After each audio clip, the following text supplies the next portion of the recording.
El despertador consciente. Capítulo 60. Glándula pineal, puerta del alma. Hace ya algunos años que leí por primera vez sobre la existencia de esta glándula ubicada en lo más profundo del cerebro humano. No me las voy a dar de neurólogo ni de experto en materia gris, así que la información que voy a compartir se basa en varios artículos y algunos libros que he tenido la ocasión de leer en estos últimos tiempos sobre este tema.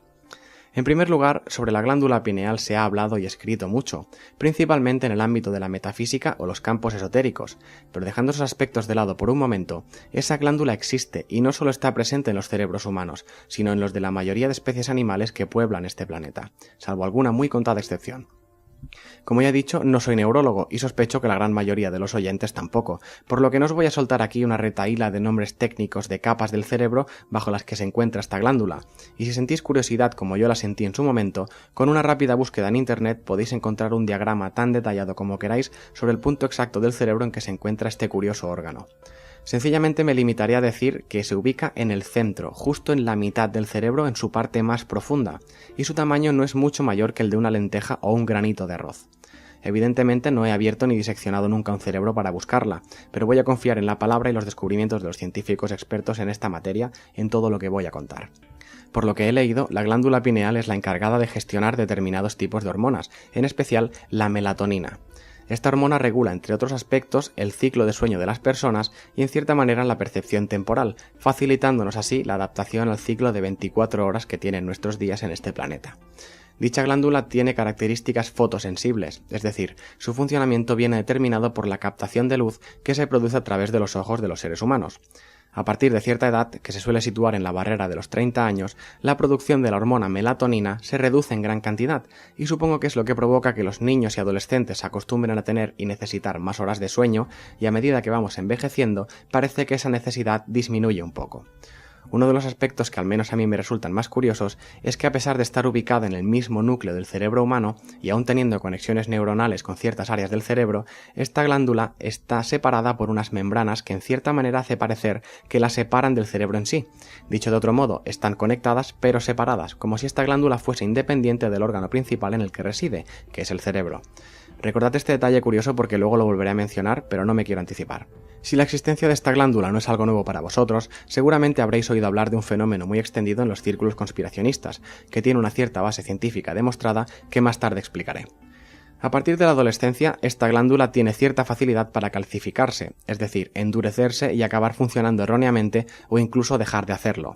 Sin entrar en aspectos metafísicos todavía, si dicha glándula empieza a funcionar mal o bajo mínimos, la producción de la hormona melatonina en el organismo también empieza a reducirse, por lo que se producirá una afectación directa en los ciclos de sueño o la percepción del ciclo temporal diario, lo que se conoce como ciclos circadianos.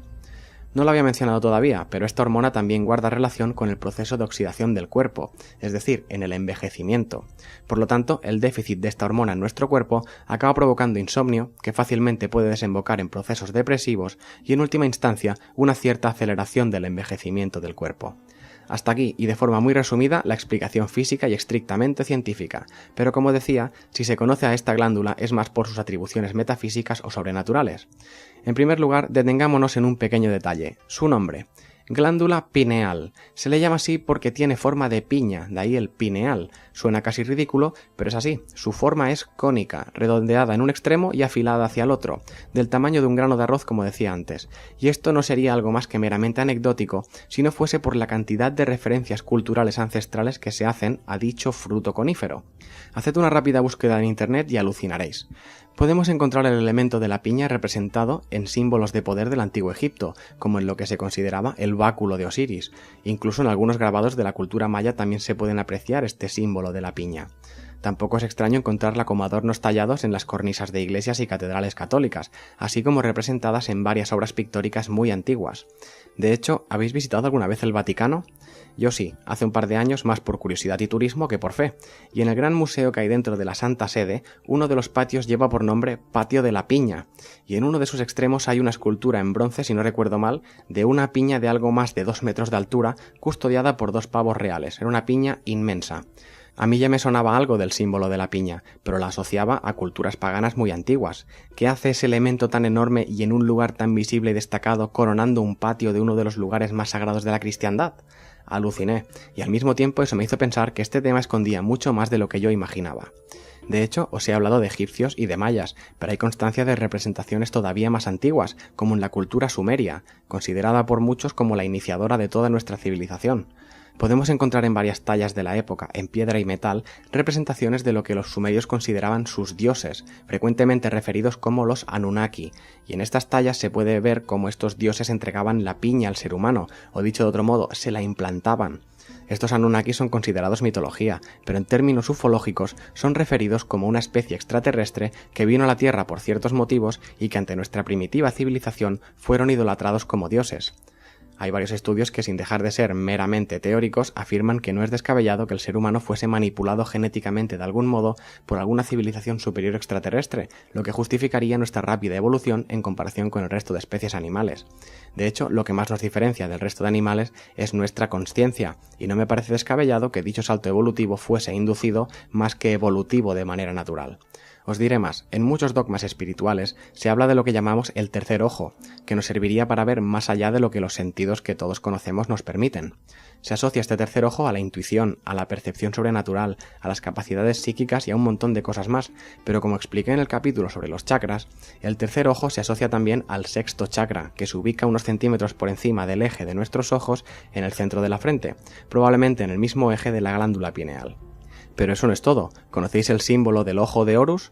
Ese típico ojo egipcio, como con el contorno delineado, que posteriormente fue adoptado por otras culturas como la cristiana, sin ir más lejos, y hoy en día por los famosos, aunque secretos, Illuminatis, que también es conocido como el ojo que todo lo ve. ¿Os suena el concepto? Bien, pues si buscáis una imagen de un cerebro humano seccionado verticalmente por el centro, es decir, separando los dos hemisferios, la imagen resultante es prácticamente calcada al símbolo del ojo de Horus, y la pupila de dicho ojo corresponde al espacio ocupado por la glándula pineal.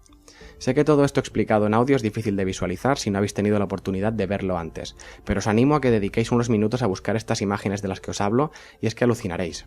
Sigo sin poder afirmar si esto es cierto del todo o no, pero a mí esta historia me resuena y me la creo, porque tantas coincidencias son difíciles de digerir y de explicar. Hagámonos unas cuantas preguntas.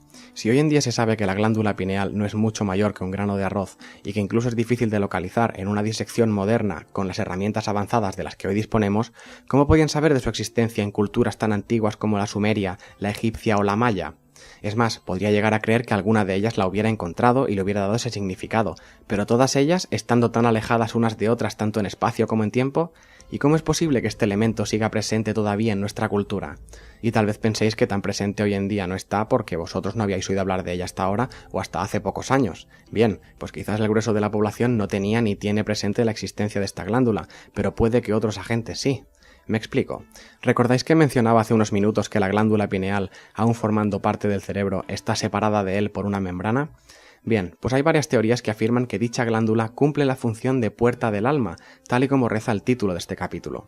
Se dice que cuando un nuevo ser humano es engendrado, a los 49 días de gestación, que este número no sé exactamente a qué se debe, pero bueno, tampoco es importante, a los 49 días el alma humana entra en el cuerpo a través de dicha glándula. Sí, ya sé que suena muy fantástico, pero si partimos de la base de que este alma o energía de conciencia humana existe, o bien se ha de formar en algún momento, o bien debe ser introducida o vinculada al cuerpo de algún modo, y quizás esa sería una de las funciones principales de dicha glándula. Se dice también que este pequeño órgano actuaría como un tipo de antena que nos conectaría con las energías sutiles del universo, y que es la responsable de mantener dicho vínculo. Cuando tenemos sueños premonitorios o cuando recibimos algún tipo de canalización de nuestros guías o de otras entidades, presuntamente se producirían a través de este diminuto dispositivo en nuestro cerebro. Como seguramente ya sabéis, yo creo bastante en este tipo de teorías, pero siempre me ha faltado algo que unificase lo espiritual con lo material, y aparentemente esto podría cumplir dicha función, motivo por el cual hago hincapié en esa separación que existe entre lo que es la glándula y lo que es el cerebro en sí. Está dentro del cerebro, pero no es parte de lo que es la mente, es algo que está como más allá. De hecho, no hace falta ni decir que todo esto tiene muchísimo que ver con el proceso de despertar de la conciencia, motivo por el cual todavía me hace creer más en ello. Y como es de esperar, el proceso de despertar de la conciencia humana no es del agrado de todo el mundo o de todas las élites de poder, porque el día que despertemos todos realmente, su poder e influencia sobre nosotros se acabará. Aquí entran en juego los agentes que tienen este tema bien presente, como decía antes, y no precisamente por el bien de todos. No he sido capaz de encontrar ningún estudio respaldado por entidades de renombre que apoyen estas teorías, porque como bien sabéis, muchas instituciones tienen miedo de perder su prestigio si le dan voz a este tipo de temas, y otras sencillamente están controladas por las élites y pondrán todo de su parte para no solo no apoyar estos estudios, sino para impedirlos, desprestigiarlos y desacreditarlos tanto como les sea posible. No obstante, varios estudios independientes aseguran que muchos de los productos químicos que saturan nuestras principales fuentes de alimento, como los productos cárnicos, vegetales y frutas, pero sobre todo el agua corriente, no son especialmente saludables para nuestro organismo. Es más, aunque encontraréis muchos estudios sentenciando lo contrario, componentes químicos como el flúor, presente en casi todos los dentífricos, no solo no demuestran ser útiles para prevenir las caries, sino que juegan un papel importante en la potenciación de la calcificación de la glándula pineal. Del mismo modo que los metales pesados, como el mercurio, que abunda en el pescado, sobre todo cuando es de piscifactoría, o ciertos tipos de cloros que se aplican en el agua con la intención de sanearla, tampoco son beneficiosos para nosotros a ese respecto. Es más, no sé cómo será el agua de vuestras ciudades, pero donde yo vivo, la cantidad de cal que deja el agua en grifos y cañerías es sencillamente terrorífica, y todo eso lo introducimos en el cuerpo al beber de ella, al cocinar o incluso cuando nos duchamos. Y por si esto fuera poco, mirad al cielo en una mañana despejada a ver qué os encontráis. Especialmente en áreas urbanas muy pobladas. Sí, hablo de los famosos chemtrails, esas extrañas y particulares estelas que dejan los aviones al pasar. Y sí, soy consciente de la controversia que este tema despierta y que todo se explica en base a la condensación del vapor de agua al pasar los aviones por grandes alturas y las temperaturas. Bueno, sí, pero si buscáis algo de información sobre la calidad del aire de vuestras ciudades, veréis que la cantidad de metales pesados en el ambiente también da un poco de miedo. Hecho todavía más potenciado por los combustibles fósiles que quemamos a destajo en nuestros vehículos y fábricas. Vale, ¿y todo esto con qué objetivo se hace? O al menos no se impide. Pues supongo que solo lo saben los responsables de estas manipulaciones del agua, de los alimentos y de las partículas del aire. Y quizás todo esto solo sea una gran paranoia que no tiene fundamento alguno. Pero yo recuerdo que en mi etapa escolar, y hablo de la primaria, durante algunos años nos obligaban a hacer enjuagues bucales con vasos llenos de un líquido anaranjado que presuntamente era flúor, y debíamos mantenerlo en la boca sin tragarlo durante más de un minuto porque se ve que era muy bueno para nuestros dientes. Y tal vez yo he tenido suerte con mi mandíbula, pero muchos compañeros míos a los 30 y pocos ya han perdido varias piezas dentales. Así que ¿de qué servía todo aquello? ¿Y quién ordenó esa especie de ejercicio semanal? Me imagino que el colegio de dentistas no sería, porque si realmente funcionaba ese producto, se traduciría en menos pacientes potenciales para ellos. Pero quitando experiencias personales anecdóticas, si realmente estas sustancias químicas tienen un efecto en la calcificación de la glándula pineal, y si esta glándula realmente es la antena que nos conecta con la esencia del universo, sabiendo que hay muchas organizaciones y entidades que no saldrían favorecidas si nuestras antenas estuvieran a pleno rendimiento, no me parece tan descabellado que se hagan tantos esfuerzos por acelerar e intensificar ese proceso de calcificación. Dicho de una manera un poco más burda, es como si nos dejaran sin cobertura. Una persona que no puede percibir la conexión con su propia energía o con la energía sutil del universo difícilmente será capaz de entender su vida más allá de su propio cuerpo. Y si encima insisten en hacerte creer que esta vida física es poco más que sufrimiento y consumismo hasta el día en que mueras, pues ya tienen todo lo que quieren. Autómatas sin conciencia, seres dóciles y fácilmente manejables que se limiten a obedecer a cambio de algún que otro placer mundano una vez por semana. Pero tampoco nos alarmemos ni nos pongamos pesimistas, porque todo esto no es irreversible. Es posible que los que ya tenemos más edad tengamos dicha glándula muy calcificada, pero con esto pasa como con cualquier atrofia muscular. Con tratamiento y entrenamiento tal vez no consigas devolverla a su estado óptimo inicial, pero sí mejorar mucho su condición. En internet se explican muchos métodos para llevar a cabo dicha descalcificación, y os animo a buscarlos, pero os ofreceré unas cuantas opciones para facilitar dicho proceso de búsqueda. La primera es, sin duda y como no podía ser de otra manera, forzarnos un poco para conseguir ese despertar de conciencia, y para eso, como siempre he dicho, no hay que buscar en ningún templo en lo alto de una montaña, ni en las enseñanzas de ningún maestro resabiado. Donde hay que buscar es en nuestro interior, ni más ni menos. En el fondo todos sabemos que nuestros gobernantes nos engañan a su antojo y que las grandes corporaciones no buscan solo enriquecerse, sino convertirnos en adictos a sus productos y debilitar nuestras mentes para que no seamos críticos y hacer con nosotros lo que les plazca. Todo eso lo sabemos, pero es más fácil para cualquiera resignarse y aceptar la vida que le ha tocado porque todos acabamos prefiriendo una reconfortante mentira antes que una incómoda verdad. Pues eso es lo que hay que cambiar y empezar a mirar en nuestro interior en busca de esas verdades incómodas, que sí, que nos obligarán a cambiar nuestras rutinas y tal vez hagan parecer que todo es más difícil, pero a la larga no lo será porque habremos encontrado la libertad que me temo que por ahora pocos realmente conocen. Para ayudar en ese proceso, busca algo que te motive, como desarrollar tus talentos, para desarrollar tu arte. Busca tu verdadera identidad y sé fiel a ella, y poco a poco te irás descubriendo a ti mismo, y sin saberlo, estarás activando cada día más tu tercer ojo, tu glándula pineal. Aprende a meditar. De hecho, en YouTube hay varias meditaciones guiadas que dicen servir para la activación y la descalcificación de la glándula pineal en base a sonidos a ciertas frecuencias que parece que facilitan el proceso. O también puedes practicar yoga o inscribirte en cursos de desarrollo personal. Todo lo que hagas suma, siempre suma. Y ya puestos, deshazte de hábitos tóxicos. Sí, suena fácil de decir, pero si hábitos nocivos como el tabaco son realmente tan perjudiciales para la salud, ¿por qué los siguen vendiendo? ¿Solo por dinero? Bueno, puede ser, pero me temo que hay más trasfondo que todo eso. Busca la cantidad de elementos químicos nocivos que tiene el tabaco comercial y entenderás por qué lo siguen produciendo. Lo mismo con el alcohol o con la mayoría de drogas. Todo eso está pensado para alienarnos y alejarnos de nuestra verdadera esencia. Y esto es aún más difícil y caro, pero intenta llevar una dieta más saludable. No te diré que te hagas vegetariano, aunque yo lo soy desde hace años y estoy más sano que en toda mi vida, pero al menos intenta reducir el consumo de carne y pescado en la medida de lo posible. No digo que sean productos nocivos, sé que no lo son, pero la industria ha convertido esos productos en bombas de hormonas y van cargados de energías muy densas, de sufrimiento, de miedo y de dolor, y todo eso va para dentro del cuerpo cuando las ingerimos. Y sí, las plantas tampoco se escapan con los transgénicos o los pesticidas, pero son más ligeros de digerir e igualmente nutritivos. Pero no me quiero liar con este tema, que daría para un capítulo aparte. También recomiendo dejar de consumir pasta de dientes con flúor, que sí, que si te vas a lavar los dientes con agua del grifo, pues estás en las mismas, pero bueno, también hay pastas de dientes sin flúor, que son un poco más caras, pero bueno, por poco que puedas reducir la cantidad de ese maldito flúor introducido en tu cuerpo, seguro que tu organismo lo agradecerá. Evidentemente estamos en un mundo donde vivir libre de tóxicos al 100% es imposible, pero en la medida de nuestras posibilidades deberíamos hacer algo por reducir lo que ingerimos voluntariamente al menos. Y abrid la mente a nuevas opciones. Tal vez esto de la glándula pineal sea la primera vez que lo escucháis, o tal vez no lo sea, pero suene a cuento chino. Y creedme que no estoy aquí para intentar convencer a nadie de nada, todos somos libres de decidir lo que creemos y lo que no.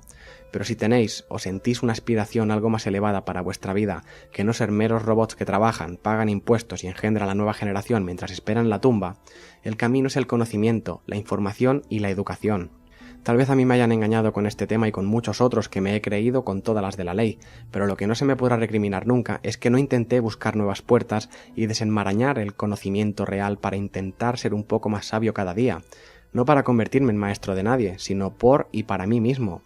Esta vida esconde muchos misterios y no soportaría llegar al final de mis días pensando que no moví ni un dedo por descubrirlos, así como por desenmascarar las grandes mentiras. Con vuestra glándula pineal más activa y recibiendo más atención a vuestro verdadero ser, no será descabellado que empecéis a despertar sensaciones y percepciones nuevas, que tengáis sueños más vívidos, incluso lúcidos, que encontréis una conexión trascendental con aquello que nos rodea y, en definitiva, que entendáis mejor lo que significa y comporta amar y ser amados. Y quién sabe, igual hasta desarrolláis nuevas capacidades mentales y psíquicas que todos podríamos tener, pero las hemos ido dejando atrofiar.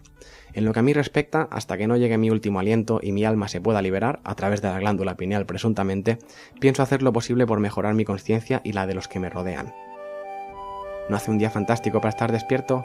Buenos días a todos.